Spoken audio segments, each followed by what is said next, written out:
உங்கள் வாழ்வை வாழ. Cheers, a senior living by Casa Grande. Life begins at 50.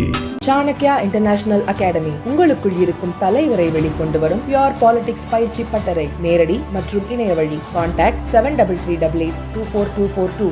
அனைத்து தமிழக மக்களுக்கும் பொங்கல் தின நல்வாழ்த்துக்களை தெரிவித்துக் கொண்டு நரேந்திர மோடி அவர்களின் சார்பிலே டி நகர் பகுதியில் வாழக்கூடிய மக்களுக்கு இந்த ஆண்டு 2026 ஒரு இனிமையான ஆண்டாக, தித்திக்கும் ஆண்டாக இருக்கும் விதத்திலே நிச்சயமாக ஏப்ரல் மாதத்துக்கு பிறகு தமிழகத்திலே தேசிய ஜனநாயக கூட்டணியின் ஆட்சி அமைவது உறுதி என்கின்ற சந்தோஷத்தோடும் நம்பிக்கையோடும் மக்களுக்கு பொங்கல் தொகுப்பானது பாரதிய ஜனதா கட்சியின் சார்பிலே வழங்கப்பட இருக்கிறது.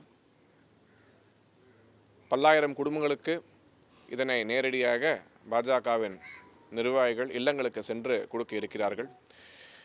திராவிட முன்னேற்றக் கழக அரசாங்கம் பல பொய்களை சொல்லி எதிர்கட்சியாக இருக்கும் பொழுது பொங்கல் தொகுப்போடு இவ்வளோ காசு தரணும், அவ்வளோ காசு கொடுக்கணும்னு சொல்லிட்டு சென்ற ஆண்டெல்லாம் பார்த்திங்கன்னா நிதி நெருக்கடி என்கின்ற நிலைமையை கூறிவிட்டு ஏமாற்றிவிட்டு இந்த ஆண்டும் பொங்கல் தொகுப்புக்கு பல நூறு கோடி ரூபாய் ஒதுக்கீடு செய்திருக்கிறோம் என்று கூறினாலும் கூட இப்போ வரைக்கும் சரியான முறையிலே அந்த பொருட்களை வாங்குவதற்கான எந்த முயற்சியும் எடுக்காமல் கடைசி நேரத்தில் டெண்டர் அப்படிங்கிறத கூறிவிட்டு அதிக விலைக்கு வாங்கி மீண்டும் ஒரு முறை தமிழக கஜானாவில் கை வைக்கக்கூடிய ஒரு நிலைமையை உருவாக்குவதற்கு திராவிட முன்னேற்றக் கழகம் முயற்சி செய்து கொண்டு வருகிறார்கள்.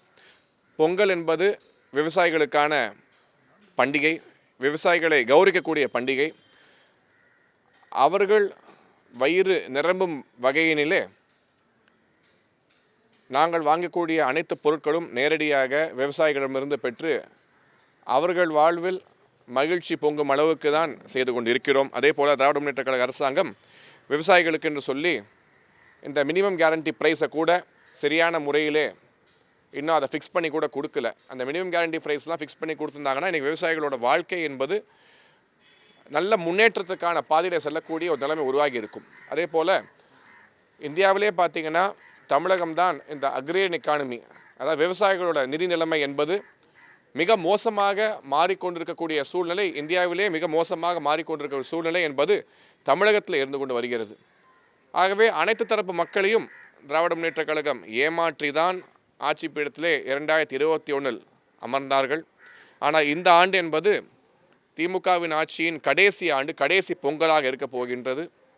2026க்கு பின்பு நிச்சயமாக தமிழக மக்களுக்கு ஒரு நல்லாட்சியும் நல்வழி பிறக்கக்கூடிய தேசிய ஜனநாயக கூட்டணி ஆட்சி என்பது நடைபெறும் என்கின்ற நம்பிக்கையோடு பொங்கல் வாழ்த்தினை மக்களுக்கு தெரியப்படுத்திக் கொள்கிறோம்.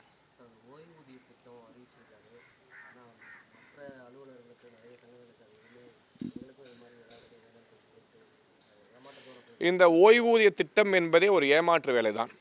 கிட்டத்தட்ட பார்த்திங்கன்னா 4.5 ஆண்டு காலம், 4.25 ஆண்டு காலம் ஆட்சியில் இருக்கும்போது இதை பற்றி வாயே திறக்காமல் இப்போது மட்டும் திடீரென்று ஒரு பெரிய தொகையினை வழங்குவோம் என்று ஒரு பொய்யான வாக்குறுதியை தற்போது முதல்வர் தோல்வியின் பயத்தின் காரணமாக, ஏனென்று கேட்டால் ஜாக்டோ ஜியோ என்கின்ற அமைப்பு திராவிட முன்னேற்றக் கழகத்துக்கு எப்போதும் பக்கபலமாக இருந்த ஒரு அமைப்பு. அந்த அமைப்பே இன்றைக்கி பார்த்திங்கன்னா திமுகவுக்கு எதிராக செல்லக்கூடிய ஒரு சூழ்நிலையிலே அவசரமாக ஒரு அறிக்கையை வெளியிட்டு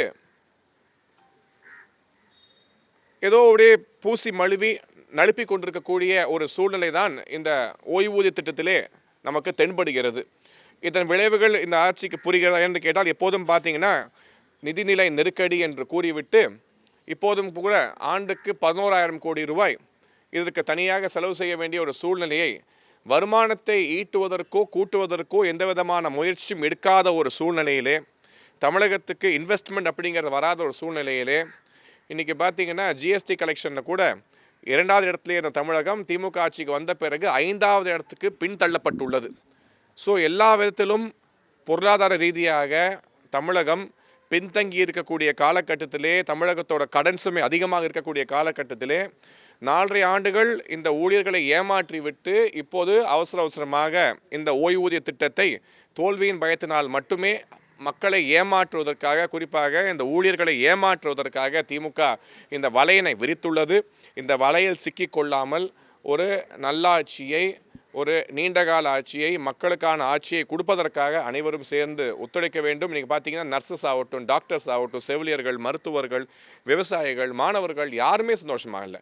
எல்லாரும் அச்சப்படக்கூடிய ஒரு சூழ்நிலையிலே, குறிப்பாக இன்றைக்கி தமிழகத்திலே கஞ்சா கலாச்சாரம் பெருகி கஞ்சா தொடர்பான வன்முறைகள் மிக அதிகமாக இருக்கக்கூடிய சூழ்நிலையில் இது எல்லாத்தையும் மறைப்பதற்காக இன்று முதல்வர் அவர்கள் இந்த அறிக்கையை வெளியிட்டது போல் நமக்கு தெரிகிறது.